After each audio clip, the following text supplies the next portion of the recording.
هذا الأوبريت من كلمات الشاعر أبو جمانة أمين محمد أحمد قايد البلاع، باسمه وباسم جميع أهالي قرية الخضرة العرش إهداء ومباركة بمناسبة العرس الجماعي 13 في قرية عزان العرش رداع، والذي ضم 23 عريس. ألف مبروك. أداء الشاعر صالح العجي.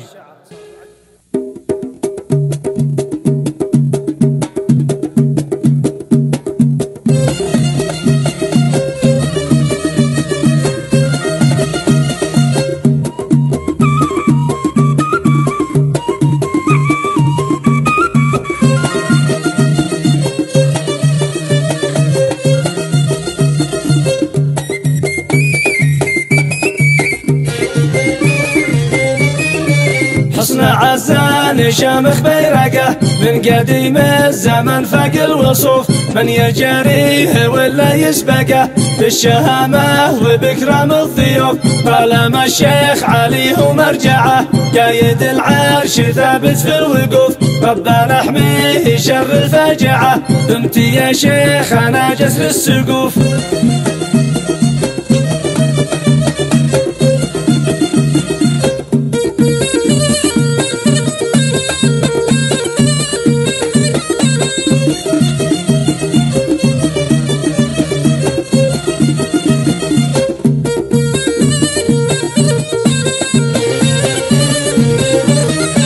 بعدك العرش قوة ساحقة، كل عرش رجل يعدل صفوف. عرشنا دوم لربي ركعه ما سواه كالجبل ما هي رقوف. في العلا العرش هي متربعه هامات العز ما فيها اي خوف، والعزة الرصاص مدلقه نصرة الحق يشفوها نشوف.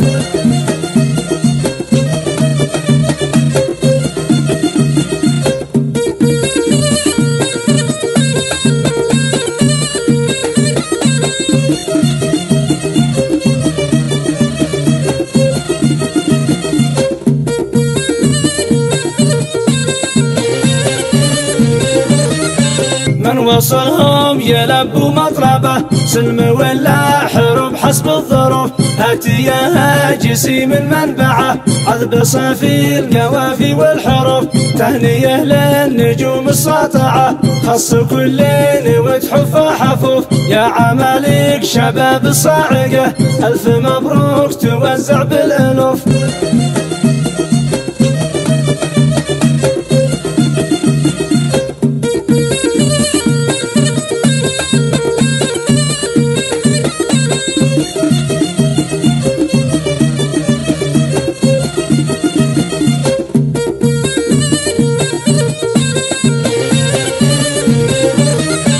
عرسكم يا شباب في المنطقة داعوا الكل يصفق بالكفوف، والمضيف لضيفه عنقه حسب شرع القبايل والعروف.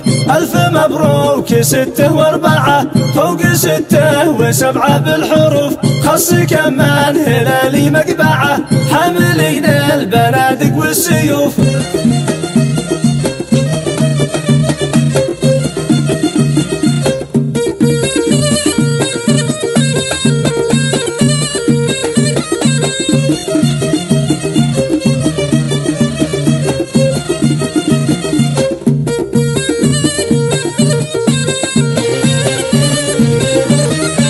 بارك الله عرسهم موسعه الفرح مثل ما مزن القنوف. عبر بث الهوى من موقعه ننقل الحفل ونزف زفوف، والمطابع جميعا تطبعه في الجرايد ومن يقرا يشوف.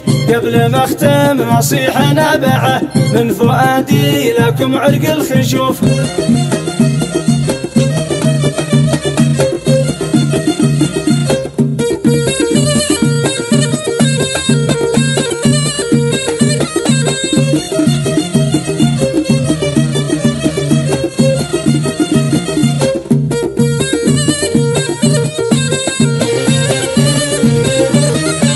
طاعة الله قبل الواقعة، طاعة صلاة الوالد قبل الوقوف، الحياة بالجمال متقنعة، غرت الكل لبينا الهتوف، ختمها بالصلاة الرايعة، عالنبي عدم الحجاج تطوف، ختمها بالصلاة الرايعة، عالنبي عدم الحجاج تطوف.